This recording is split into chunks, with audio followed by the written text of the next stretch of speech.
Work from what you know, what you have your passion in, and that's going to give you an edge on everyone else because, as Jack Trout says, differentiate or die. Mm, You need to have your product to be unique. What sets it apart? And if you start with your own knowledge, you're different. mm. Everyone is unique. So build that into your product. What do you do that's unique? What is it that sets you apart? Do that for your product. And then don't stop there. Always put it in front of the customer for feedback. Mm. Because now you're one person. Get it in front of your customers, get feedback, see what they say. And when you follow that rule, you'll have a product that's unique, that's differentiated, and that customers want.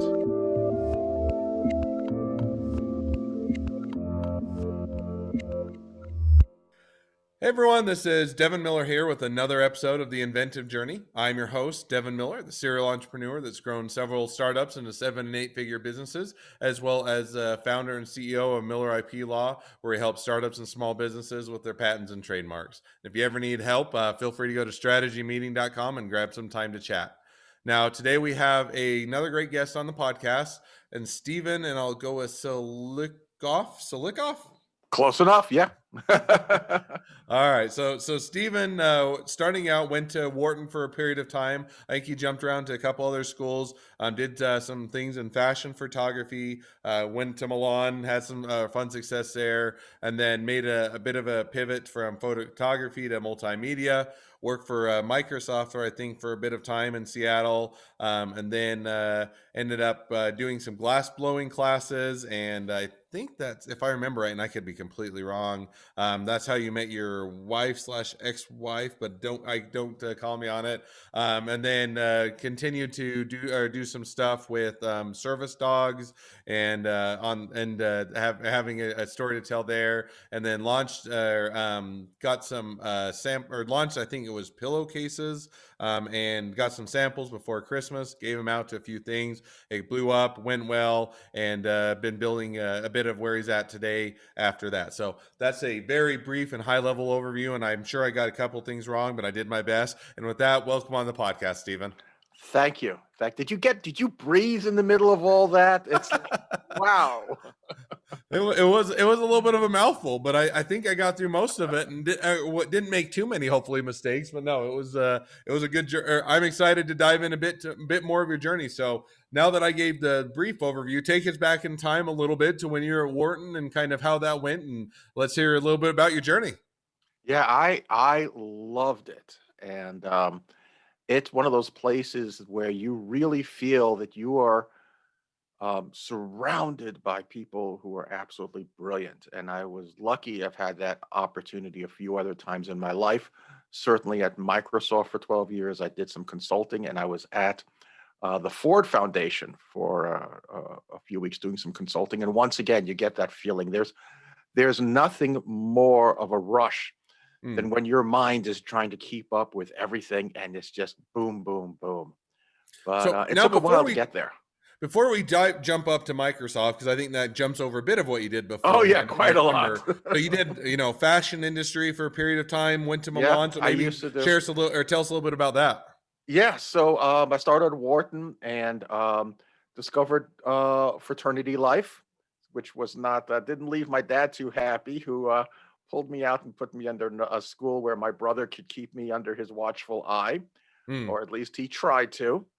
Um, and instead of, well, I guess it was still sort of a rebellion. I decided that instead of law school, I was going to become a fashion photographer. So I grew mm, my hair long, and um, I'm originally from New York, but moved to downtown New York and started off as an apprentice with fashion photographers until I could go mm, into business myself.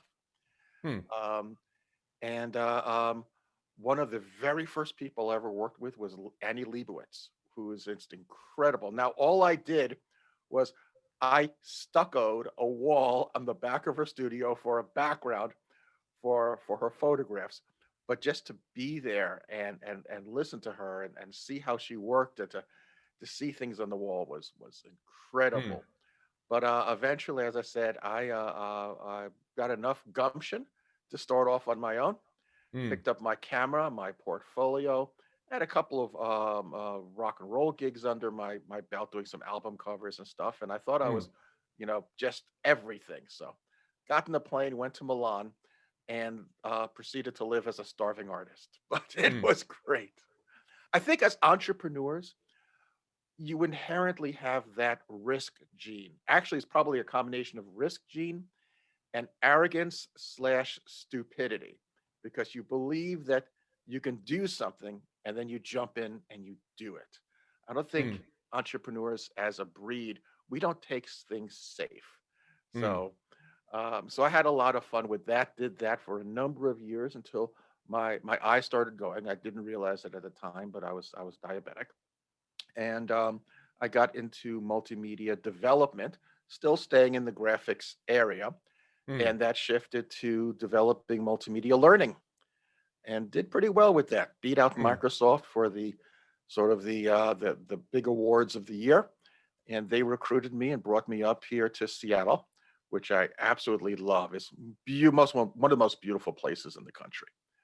Mm. And then I rose through the ranks of Microsoft, and I eventually became So business manager just to one two one vice question presidents. before we get too Yeah, much yeah. into Mike and but so I mean it seems like from fashion photography to Microsoft is at least a bit of a pivot or a bit of a different career path. So how did you kind of make that jump, that leap, and was it a significantly different atmosphere? Did you find commonalities or kind of how was that adjustment or that pivot?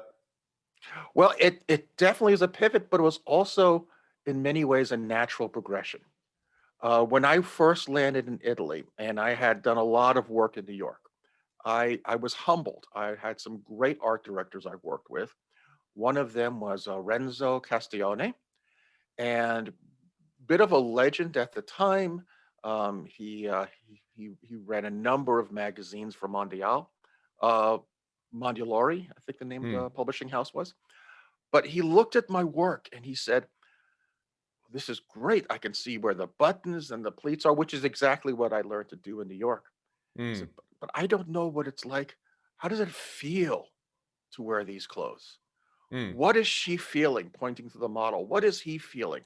mm, And I was stumped because I never thought about that before. So it shifted my entire approach to photography. I wasn't as worried about, that the Brooks Brothers pleat on the shoulder came forward. I was more interested in communicating how someone felt, what was going on inside, how would this make you feel? mm, And that completely changed my photography. But it also allowed me, it was a transferable approach. When I started multimedia training and multimedia development, it was not always the delivery was mm, the information that we had to give over. But the vehicle was, how do you personalize this? How do you make it important to the person who's learning? How do you make mm, them feel? mm, And that, I think, was probably the telling aspect of it that made a small group of us in Texas beat out Microsoft, mm, because it became engaging content. In fact, so engaging that some of the work was used on President Clinton's Council on E-Learning. mm, Um, it really brought home the fact that, frankly, we all know it now during COVID, mm, online learning can be incredibly boring. So here we were, mm, really on pushing the edge of the envelope and making it engaging, making it compelling. mm, So taking that, and when he brought me to Microsoft, that was my mandate. Take what they were creating and mm. make it compelling, make it engaging. And that So started my and my I think road that there. it makes perfect sense as far as how you make that transition in the sense that a lot of what you're doing in photography is trying to make a compelling picture that they want to buy the whatever piece of fashion or product it is, and at the same time it has you have one picture, it has to tell the story, has to give the information, and then taking that to multimedia and make it engaging. Now, as you're working for going forward just a bit in time, I think as we talked a little bit before the podcast, more working at Microsoft, you're kind of working on all that. You also got into a bit of kind of marketing and retail and that on the side, and did that now with, I think it was your wife at the time and now ex-wife, and kind of maybe jump or dive us through. So you working with Microsoft, how did you make the transition to the next phase of what you were doing? Well, I that entrepreneur gene was still there. Mm, And my wife had a disability, so she was at home a lot. mm, And I wanted something she could do from home. So I started up a couple of businesses, and one of them ended taking off pretty well. mm, And I say wife, ex-wife, we're still friends. She just sent me a picture a few minutes ago mm, of this. It's snowing down in outside of Los Angeles, so we're still friends, and mm, that's pretty cool. mm, But as I said, I wanted to start up business that she could run. mm, So I tried a few things, really didn't take off. And then we got a service dog, mm, Gabby. Gabby was a Yorkie that was oversized. We called her a Yorkiesaurus. mm, And the first night that we had her, she climbed into bed, I climbed into bed, and then Gabby ran, jumped, leaped up on the bed. And even though she was a little dog, she turned sideways, stretched out, pushed my wife over. She mm, pushed me over to the edge of the bed. And I couldn't say anything. If you're mm, married, you know what the look is.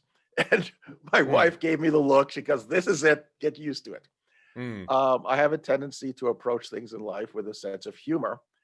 And after a few days, I got a thought, I'm not the only one where the dog takes up half the bed. I started looking around to see what is out there as far as products to have some fun with this, and I couldn't mm, find anything. I also did a little research. 53% of pet owners or dog owners in the U.S.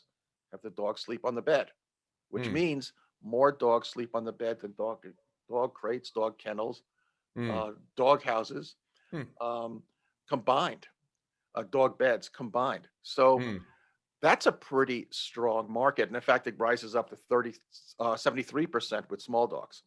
So mm, I knew there was something there. mm, And one night started putting together a concept. So I had pillowcases. mm. Eventually came out with pillowcases where one half said the dog sleeps here, and the other half says the wife sleeps here. And the very edge, squished up when font said the husband sleeps here. Mm. And people really enjoy that. See if I find one here of that.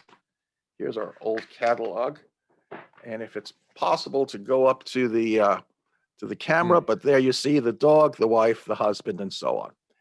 Mm. And that did pretty well. As you had mentioned, I took my first samples that I got and brought them to a retailer who'd been guiding me along. And Mm. I said, what do you think? He says, well, we'll take a dozen. We'll put them up into a trunk show they were doing right before Christmas. Mm. And it was a Wednesday night. Well, I was all excited. Thursday, it's like, I can't wait to hear. Did they sell any of them? That would be so cool if they did. Mm. And I did not hear anything. Mm. And I'm thinking, failure. So Mm. um, Friday morning, they get a hold of me and they say, we were trying to reach you yesterday. We couldn't reach you. We sold out. Do you have any more? So Mm. I brought down the rest of the samples. They sold them out right before Christmas, and I knew I had a hit. So we took those pillowcases and went to Global Pet Expo a couple of months later, which is the largest pet product expo in the US, put on by American Pet Products Association. Mm. And people loved it.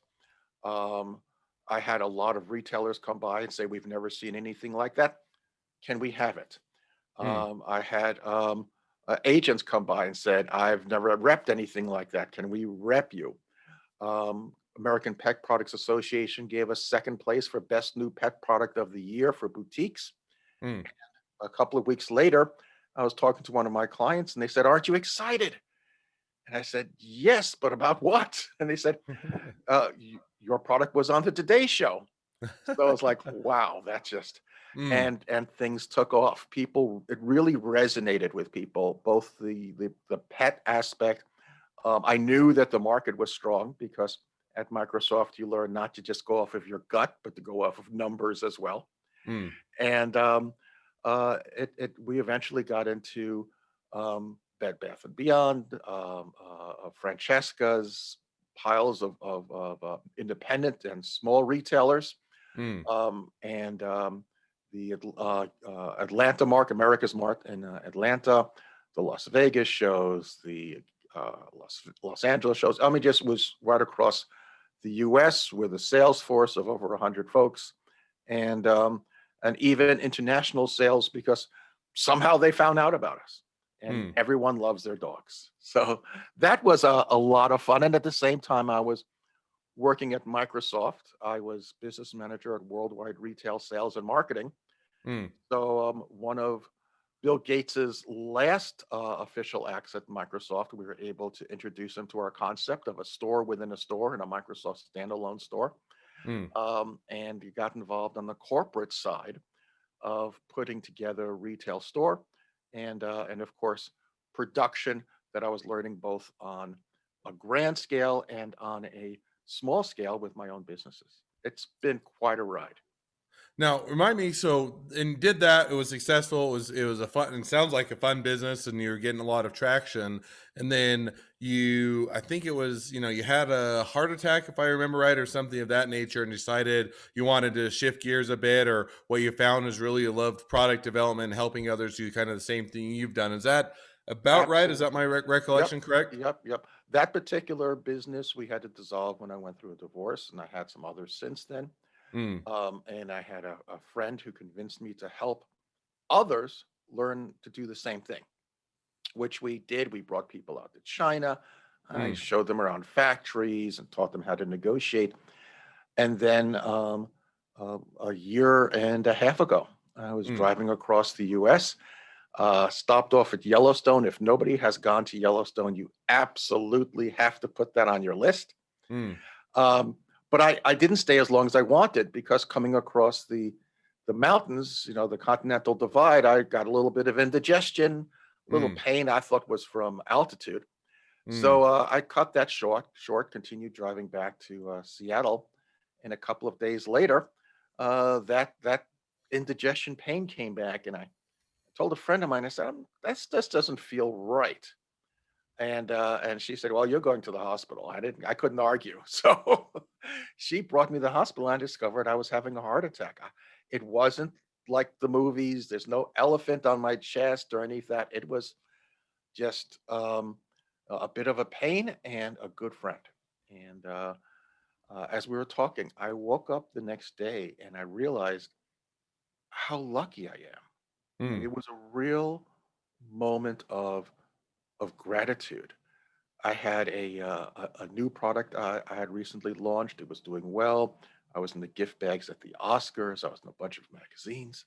mhm, Um, I was helping people with this program, and I realized that's really where I want to focus myself. Um, it's there's a country song, "Live Like You're Dying." Well, I had mm, the dying aspect of it. Now it was a chance to say, what do I want to do? And mm, um, Devin, I've got to be straight. I've seen a lot of stuff online in mm, Facebook groups, email blasts and stuff like that of people saying, "Get rich quick, do this," whether it's day trading or house flipping or Bitcoin or Amazon products or whatever. Um, it always Everything sounds so easy and simple, mm. and nothing really is out there that easy and simple. So I figured this is something that I know works. This is something I've helped other people do, and I ended up putting it all down on paper. Everything I've learned from incredible people along the way, people who've introduced amazing brands, people who've sold in big box stores. What I learned from my own students, what I learned from retailers, what I learned from factories, and it ended up going into this tiny little book, 500 plus pages. Mm, But people go into this. This is their dream. They say, "Oh, I want to do something. I've seen Shark Tank. I want to do that." Mm, and they don't know where to start. So I help people. I have a program where I train people and so on. But also, I wanted to put a book out there that's just easy, affordable, a resource for folks to get to who are interested in this and are looking to put in a little time to study it and do it right because mm, there are incredible opportunities when mm. you have an idea and you work on that in your brain and you go to sleep every day thinking of that and it's an invention that's different than anything else that's out there, something that's going to help people. Mm. um, So what one do you question do maybe to to make it oh, go real? ahead. Yes, to say, what do you do to make it real? And Mm, that's where the challenge is. You got the hard part, you got the mm, idea. Now the rest frankly is just routine, but if you don't know the routine, mm. you can fall off the tracks. So now with that, kind of that realization, a bit of a, hey, you live like you're dying, you figure out the dying part, now you're going to figure out the living part type of a thing. Now, you're saying, hey, if I want to help other people figure out how to develop products. I want to help them to, how figure out how to get manufacturing and sales and product development and design. And you came out with a book, all of the above, and you launch that, excuse me, you launch that company. Has it been successful? Is there a lot of pent up demand and people are needing that, wanting that, and finding you? Or is it a bit of a slow build? Is it a bit of a side hustle, semi retirement? Don't care, just love it and have an enjoy? Or kind of how has that worked out as you've got things now up and going? So yesterday, one of my clients, um, who is a winner on Shark Tank, was talking to her shark and um, approached me originally because they were having problems with their manufacturing, with their supply chain, and so on. And was talking to their shark and said, "Yeah, we had this problem." And I got in touch with this guy named Steve who wrote this book, and he's helped me and he solved all these problems. They called me up afterwards to say that sharks often get desperate calls from people saying, Mm, what do I do? I've got all these big problems. I don't know how to do this. I'm overwhelmed. And their particular shark, and I'm trying to be discreet because I don't know how much information I'm allowed to share. Their mm, particular shark was thrilled mm, that as a company, they sought out the resources and people with knowledge. They solved their own problem instead of coming to him begging and complaining. And they were absolutely psyched about the way that it turned out. To know that someone on Shark Tank is saying your guy really helped you. To have folks with mm, incredible um, inventions. I've got a woman who's she's rather timid if you meet her in person, but she has the blood of an entrepreneur. She just drives, and mm, she's got a product that, if it hits, and I think it will not only be strong in the consumer aspect, but will probably be private labeled by a couple of mm, large food industries to be put out under their own names. And because she's got a utility patent on it, she's got, hopefully this will turn into an ATM for her. that's I've cool. got to, I mean, I just, the stories are incredible. And the way I work is join my program, pay a price, learn, and you're part of the program from then on. I don't take percentages off of people or anything else. I get such an incredible rush to see people doing things and getting successful. It's probably the worst business model in the world, but I do it because I love it. It really is. It's like uh, I don't have any kids, but I can only imagine it's like if you have a child and you raise them and you suddenly see them become a doctor and they cure cancer. I mean, it's just like Mm, how proud can you be of people? There's a woman down in Australia whose children came up with an idea, mm, and she believed in her children, and she came to me when we sat down, and this product is about to go into manufacturing. She just got her last final prototype. She went through design for manufacturing to make sure she got all the tweaks, and it's going to be a cost-effective process.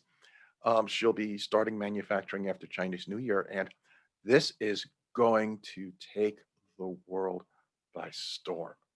I mean, this is a product that you'll be seeing in Walmart and Target and so on a year from now. It is Mm, just amazing. And another woman who's got a product, the old business model of the razor and the blades. mm, So she's got a hard product and then a mm, consumable product that gets purchased again and again and again.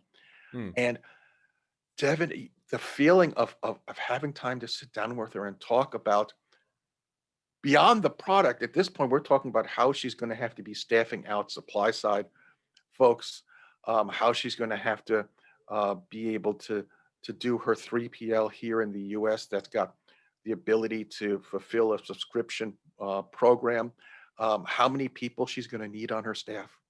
That's not that's not what people think of because they're saying, "Oh, I would just like to have something happen." But when it happens, it can be huge. And that's just, I'm lucky. I've gone through this. I've gone through this on my own. I've gone through this, on the corporate side. Mm. And it's not rocket science. It's not difficult. It's just complex. You got to hit the steps. So now, and with all that in mind, and there, it sounds like it's being success, and that's a lot of fun and rewarding stories. As we reach towards the end of the podcast, and there's always more things to talk about than time to talk about them. I always have two questions that we hit on, so we'll jump to those now. So the first question I always hit on is: along your journey, what was the worst business decision you ever made, and what did you learn from it? Worst business decision I ever made was to not understand packaging. Mm, Packaging, you're not going to be standing in front of every single customer in every single store. I mean, every single store. I just landed a big box store with 2,700 stores. There's no 2,700 clones of me to be out there. You can't sell it. Your packaging sells it for you. And people have to understand what that product is. So I mm, had a product called Easy Diet Labels. Um, by the name, you could probably guess what it is, maybe not, but I mm, had that name in big, bold logo right across it. And that was it. mm, People would look at it. They don't know what that product is. If you go to the pharmacy right now and you look for ibuprofen or aspirin, do you know what it says on the label? Pain reliever. Even though mm, everyone knows what ibuprofen is, it mm. tells you exactly what it is, and that's a great name because it also tells you the benefit. When they launched a Fitbit, they didn't say it's a Fitbit. We know what a Fitbit is now, but when it launched, it didn't mean anything. They Sure. called it an activity tracker. Mm. Um, when they launched the car, they didn't say automobile. They said horseless carriage. People need to know what your product is. So my biggest mistake was putting out a product and not Mm. telling people what it is on the package. No, but Um, as silly it's as it sounds, incredible. sometimes you get enamored with the name of the product, the name of the package, how cool it looks and everything else, and those are easy things that oh yeah they'll figure it out, or they'll pick up the package and read all the small print, or they'll turn it around. And I like your examples of, to your point, you just put out right on there, hey, this is for pain relief, and if you have pain, that's what you need. And I think that it's an easy mistake because you can get so wrapped up in the packaging that you can miss those simple things that really help to convey your product. Yeah, So my mother liked it, but that didn't count. So now, as we jump to the second question I always ask, which is now if you're talking to somebody that's just getting into a startup or small business, what would be the one piece of advice you'd give them? I would say build your business or your product or your invention from your heart, Mm, from your passion, from your experience. I've got a little pug over here. He's 17 years old. He's blind. Well, he'd be 17 on March 1st. Um, if I was building a product for a dog, for a pug, I know things about pugs that other people wouldn't know. I know how much they shed. I know that you can't use a regular collar. You need to use a harness. These are not things you would know if you weren't a pug owner. If you are a parent, if you are into extreme sports, if you're into glass blowing or opera or whatever it is that sets you apart, work from what you know, what you have your passion in. And that's going to give you an edge on everyone else because, as Jack Trout says, differentiate or die. Mm, You need to have your product to be unique. What sets it apart? And if you start with your own knowledge, you're different. mm, Everyone is unique. So build that into your product. What do you do that's unique? What is it that sets you apart? Do that for your product. And then don't stop there. Always put it in front of the customer for feedback. mm. Because now you're one person. Get it in front of your customers, get feedback, see what they say. And when you follow that rule, you'll have a product that's unique, that's differentiated, and that customers want. Mm. You No, got I that? think You got a that's winner. no, and I think that's great advice to the people that are just getting into it, and definitely something to take to heart. Well, as we wrap up, if people want to find out more about you, they want to be, use your course, they want to hire you, they want to be an employee, they want to be an investor, they want to be your next best friend, any or all of the above, what's the best way to reach out to you and find out more information?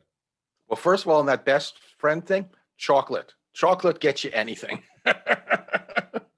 As far as contacting me, it's Product Development Academy. We're online at Product Development Academy. My email is Steven at Product Development Academy. Our Facebook group is Product Development Academy. So, and even the book, if you look it up on Amazon, it's Product Development Academy, or the complete book of product design, development, manufacturing, and sales, which is quite a mouthful. So, All right. Well, I'll go with Product Development Academy. I think that's a great way to reach out to you. Now, I appreciate you coming on the show. It's been fun to hear your journey and hear all of what you have going on. It's been a pleasure. Now, for all of you that are listeners, if you have your own journey to tell, feel free to reach out to us at inventiveguest.com. Apply to be on the podcast. Love to hear your journeys. If you are a listener, also make sure to click subscribe so you hear all the new awesome episodes as they come out, as well as leave us a review so new people can find us. And last but not least, if you have any questions or need any help with intellectual property, with patents or trademarks, go to strategymeeting.com. Grab some time with us at Miller IP Law. We're always here to help. Thank you again, Stephen. It's been a pleasure, and wish the next leg of your journey even better than the last. excellent. Thank you so much, Devin.